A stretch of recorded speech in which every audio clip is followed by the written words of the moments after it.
How do we understand each other? A psycholinguistic approach.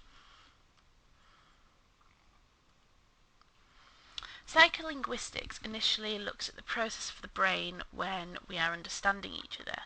It focuses on an individual's own language, so this could be the language they create or the language they receive, but the language that is in an individual's mind and how they decide on a meaning in their thought process.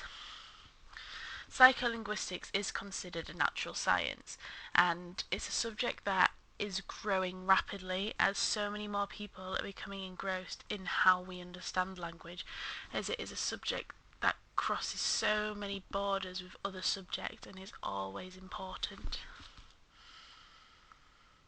So, similarly to what was discussed in semantics and pragmatics, words hold meaning and sentences hold meaning, but they can exist without meaning as well. So if the grammar of a sentence is correct, it does not necessarily mean it makes sense or it has a true meaning. However, some sentences, or phrases we could say, are so commonly used in speech that they are understood and stored in the same way as words in the mental lexicon. When these high-frequency phrases are used, they are recognised and understood almost instantly by the brain. So, if a person was to hear the phrase "to tell the truth," they would recognise it and cognise it much quicker than hearing the phrase "to tell the truth," as it is something they have been exposed to and understand. So the words in the left of this table are learnt as formulaic sequences rather than using syntactic rules, like the right hand. If these words are recognised faster, then we could initially believe that they are understood faster in this process as well. So, sentence recognition.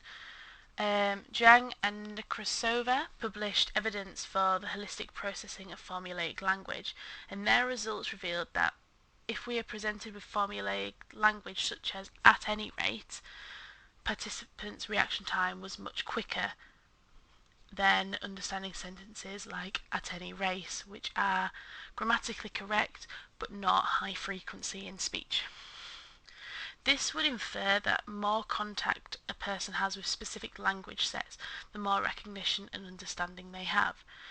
This could be transferred into the world. The more contact someone has with specific elements of the world, the more understanding they have. So, how do we think? Many psycholinguistics, such as John B. Watson, believe that the brain worked by thinking in language. So, this has later been disproven. We have so many lexical gaps that there is no specific word for something, but we can still recognise what it is and still recognise it's there. There is also aphasia, which is a mental impairment where cognition is fully intact but language isn't. So this shows that they do not work in parallel. People can think without having language and vice versa. This does, however, reveal that there's something else in our minds that trigger understandings of the world. So all of these points and many more reveal that language is not how we think. However, language can be used for inner speech, and whilst a person tries to work something out, they may use language in the brain.